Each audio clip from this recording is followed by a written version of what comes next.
mereka datang. Balik lagi di Barsilis Channel. Halo guys, balik lagi di Barsilizon Channel bersama saya Dinski dan Saya Aldo. bukan Barsilizon namanya kalau kita enggak ngebahas sesuatu yang creepy yang Horor. tentunya membuat bulu kuduk kita merinding. Nah guys, di video kali ini kita akan ngomongin tentang aplikasi-aplikasi yang harus kalian hapus segera dari HP kalian. Ada apa tuh bang? Kok nyuruh-nyuruh ngapus app? Ya karena aplikasi ini bisa membahayakan untuk kalian. Aplikasi apa tuh bang? Mari kita cari tahu bareng-bareng aplikasi apa saja itu dan kita cari kebenarannya. Apakah benar-benar membahayakan atau enggak? Atau cuma hoax aja? Atau cuma dibesar-besarkan, digede-gedein? Ya biasalah, marketing biar banyak yang download. Nah di sini ada 3 aplikasi yang kalian harus segera hapus dari HP kalian. Salah satunya adalah aplikasi yang pernah viral di tahun 2018 silam, yaitu Talking Angela. Wah, rame banget. Bahkan kebanyakan YouTuber Indonesia itu bikin tentang Talking Angela. Termasuk kita, enggak ya, lupa aku. Tapi di Indonesia justru salah kaprah. Maksudnya dihubung-hubungkan dengan hantu, dihubung-hubungkan dengan yang goib-goib, dengan setan-setan. Padahal kan nggak gitu. Terlalu mengada-ngada gitu loh. Ya udah, langsung aja kita jelaskan tentang aplikasinya. Kita flashback lagi. Yang pertama Talking Angela dan yang dua lainnya nanti dulu. Tapi kayaknya kedua aplikasi ini pasti kalian udah pernah install di HP kalian. Kalau yang terakhir nggak tahu ya. Yang terakhir ini soalnya aplikasi anak-anak. Bagi kamu yang nggak berani menonton video ini sendirian, jangan dipaksakan untuk menontonnya karena kalian bisa saja Ngompol di celana. Aplikasi yang pertama ada Talking Angela. Siapa sih yang nggak mengenal aplikasi yang satu ini? Ini bisa dibilang aplikasi yang sangat-sangat populer. Di Play Store juga udah banyak yang mendownload aplikasi yang satu ini. Apalagi sejak viralnya 2 tahun yang lalu, yang kebanyakan YouTuber membuat tentang aplikasi ini. Aduh, horor ya. Usut punya usut, aplikasi Talking Angela merupakan sebuah aplikasi yang dirancang untuk menjadi interaktif, memungkinkan anak-anak untuk berbicara dengan si kucing yang bernama Angela. Sampai di sini udah paham ya? Ini aplikasi interaktif yang buat kita jadi pintar. Pembelajaran lah buat anak-anak. Masa dihantu-hantukan, diada-adakan, dihoror-hororkan, kan nggak mendidik, nggak masuk akal. Sama halnya dengan chatbot alias robot yang bisa diajak berbicara. Usut punya usut, Angela ini mempunyai sejumlah kepandaian buatan yang memungkinkannya merespons sejumlah pertanyaan sederhana. Ya namanya aplikasi anak-anak ya, pasti kan anak-anak kata-katanya harus simple, harus bisa dipahami. Jangan yang berat-berat, nanti nggak nyampe pikirannya. Padahal nggak ada ngeri-ngerinya sama sekali loh. Masa dihubung-hubungkan sama ya? Kenapa dihororin ya? Maksudnya kan anak-anak main aplikasi ini biar pintar, biar interaktif. Ada segelintir orang yang menjadikannya dihororkan, nggak bener. Malah mendidik anak-anak jadi yang nggak bener juga. Pemahamannya jadi, wah Angela ini aplikasi yang serem, yang horor. Jadi gampang tertipu gitu loh. Apalagi anak-anak kan pikirannya belum nyampe, pasti akan mudah percaya apa yang kita omongin gitulah intinya. Jadi kita harus mengajarkan kepada anak itu yang bener-bener, yang mendidik yang bener lah. Lanjut lagi ke bagian rumor aplikasi Talking Angela. Nah ini yang pernah merebak 2 tahun yang lalu ya. Nah pastinya kita semua udah tahu kalau pas waktu itu kita mainkan Angela jam 3 pagi akan ada sesuatu yang ngeri-ngeri, yang zerem-zerem. Jangan-jangan setan bang? Bukan, nggak ada hubungannya sama sekali dengan setan. Melainkan ada seseorang semacam stalker, yang mana usut punya usut si stalker atau orang mungkin developernya yang melacak keberadaan anak-anak melalui matanya. Jadi di kameranya Angela itu konon ada kameranya yang bisa mengintai setiap pengguna yang menginstal aplikasi itu. Memata-matai lah ya, setiap gerak-gerik kita dia tahu. Jadi tujuannya apa? Nah tujuan dari semua itu tadi adalah Talking Angela ini diduga untuk media menyulikkan anak-anak oleh miliar. Kita nggak usah sebut ya. Intinya digunakan oleh mereka yang nggak bertanggung jawab, memata-matai anak-anak, terus ayo ikut om. Sini om punya permen banyak. Nah, diambil lah. Gitu. Dengan Talking Angela, mereka yang nggak bertanggung jawab ini bisa melancarkan pertanyaan-pertanyaan pribadi sebelum melancarkan aksi nyulikannya. Tanya-tanya dulu, kamu rumahnya mana? Mungkin barangkali gitu. Kamu anaknya siapa? Kamu sekolah di mana? Lah, pas tahu sekolah kamu, ada yang aku temannya ibu kamu, suruh menjemput. Ternyata hati-hati ya. Selain itu juga si Talking Angela ini konon bisa mengambil foto penggunanya secara diam-diam. Ini Iya. Usut punya usut, pada waktu dulu Talking Angela ini pernah mempunyai fitur kayak sebuah chat gitu, yang mana itu digunakan sesama pengguna agar bisa berkomunikasi. Tapi akhirnya fitur tersebut dihapus, di-delete. Hal itu disebabkan karena fitur chat ini dianggap bisa memudahkan para milenial untuk mengambil anak-anak, dan yang pasti menjadikan mereka sebagai korban. Bisa disimpulin kalau aplikasi Talking Angela ini merupakan sarana untuk mengintai sebelum mengambil.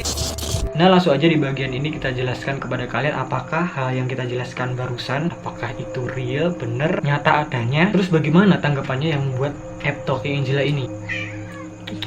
Fakta aplikasi Talking Angela. Ih, Talking Tom muncul. Ayo tanya apa? Halo? Halo. Aduh. Halo. Biar main. Usut punya usut dilansir dari ABC News menurut sebuah artikel berjudul Why Not to Believe Talking Angela or Other Facebook Hoaxes yang ditulis oleh Jill Scar. Sorry kalau ada kesalahan membaca.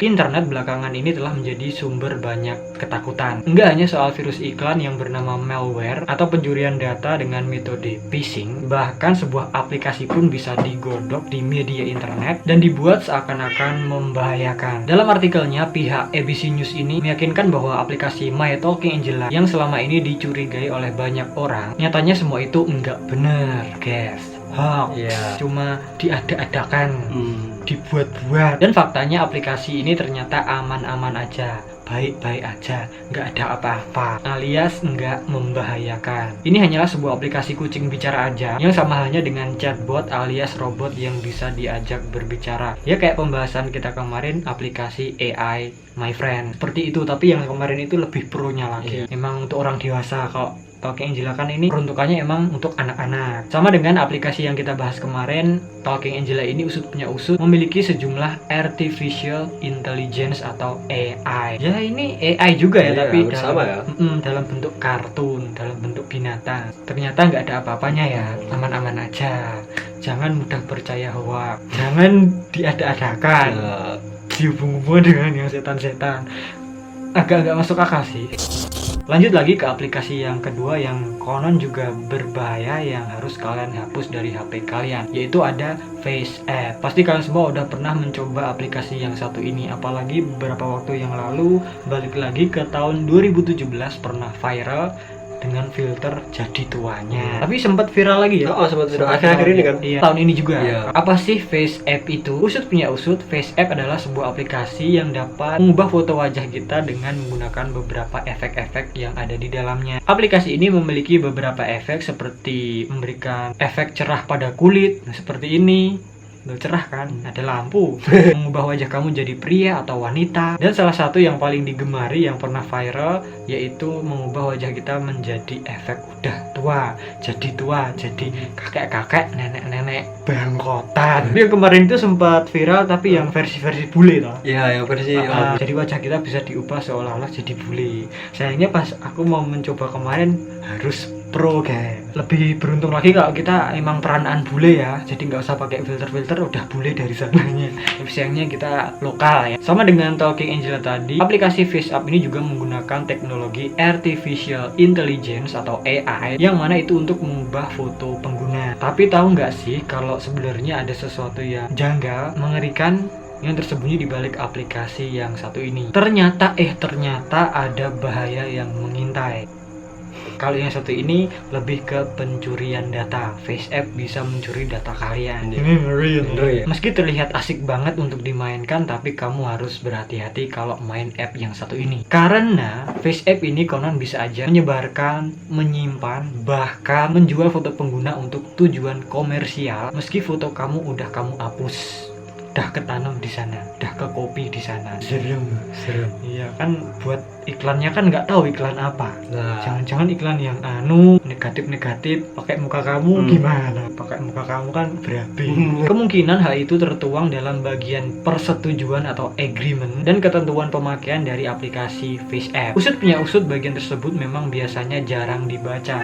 Malas, tulisannya banyak. Apalagi di negara kita kan literasinya masih kurang, jadi rata-rata orang-orang malas membaca. Jangan gitu guys, biasakan suka membaca, gemar membaca. Karena dengan membaca kita bisa jadi tahu dan nggak misinformasi. Dan kebanyakan pengguna selalu terburu-buru memencet tombol agree. Nggak sabar main pencet agree aja. Tepatnya di bagian ketentuan user content, di situ FaceApp mengatakan, ada tulisannya, dengan memakai FaceApp kamu sepenuhnya menyerahkan hak atas foto kamu yang dihasilkan lewat aplikasi FaceApp ini ke pihak developer. Kena lau. Kemudian setelah memiliki hak penuh atas foto kamu, FaceApp berhak melakukan apapun dengan materi tersebut. Ya apain tuh, termasuk menggunakannya dan menyebarkannya untuk keperluan komersial tanpa meminta izin ataupun memberikan kompensasi kepada kamu. Intinya ya udah jadi hak milik dia. Nanti kalau fotomu ditaruh di produk-produk haram gimana? Dan apakah hal tersebut benar atau cuma hoax aja? Alah, palingan apa? Fakta tentang FaceApp. Usut punya usut, si pembuat aplikasi ini yang bernama Yaroslav Goncharov, ini nama Rusia ya, maaf kalau salah sebut. Beliau telah melakukan klarifikasi dengan menyatakan bahwa server data FaceApp ini berada di luar Rusia. Tapi meski begitu, pihak FaceApp juga enggak menyangka bahwa foto para pengguna diunggah dan diproses melalui iCloud. Tapi tenang, foto-foto yang tersimpan di cloud tersebut akan dihapus dalam 48 jam atau 2 hari. 2 hari ya lama loh. Lama loh 2 hari. Bisa diunduh sih loh. 30 menit gitu masih masuk ya, 1 jam masih masuk. 48 jam loh. Bisa diulik-ulik aja loh. Iya loh. Usut punya usut, pendiri FaceApp Yaroslav Goncharov mengatakan mereka ini menggunakan cloud dari AWS dan Google Cloud. Mereka nggak menjual atau membagikan data pengguna ke pihak ketiga. FaceApp memastikan foto nggak akan berpindah tempat karena mereka nggak perlu login untuk menggunakan aplikasi tersebut.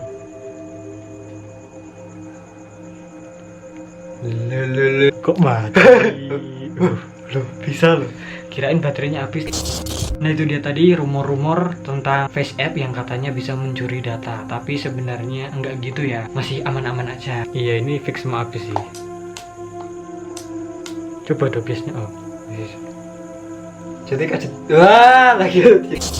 Next ke aplikasi yang ketiga. Di sini ada aplikasi yang namanya Call Blaze and the Monster Machine. Nah kalau nggak salah, Blaze and the Monster Machines ini merupakan salah satu kartun Nickelodeon. Bagi kamu yang tahu bisa jelaskan aja di bawah ya. Kita nggak pernah sama sekali nonton atau mendengar kartun yang satu ini. Nah ini semacam aplikasi kayak telepon-telepon gitulah. Ya seolah-olah kita bisa menelpon si karakter ini. Kalau di gambarnya itu seperti karakter mobil ya, seperti Cars itu loh. Cars dari Pixar. Dan sebenarnya yang satu ini adalah berita fakta sih. Jadi nggak ada hoaxnya atau berita palsunya. Emang bener-bener kenyataan dan emang bener-bener membahayakan. Kalau udah terlanjur ada di HP kalian, lebih baik hapus dari sekarang. Karena ini beritanya udah dari tahun 2018 silam, 2 tahun yang lalu. Lama ya? Mungkin kan udah ada yang install sejak 2018 dan lupa untuk menghapus. Yang bikin orang tua resah terhadap aplikasi ini karena ada suara-suara yang nggak pantas untuk anak-anak mereka. Pokoknya nggak pantas lah, kita jelaskan dulu aja ya.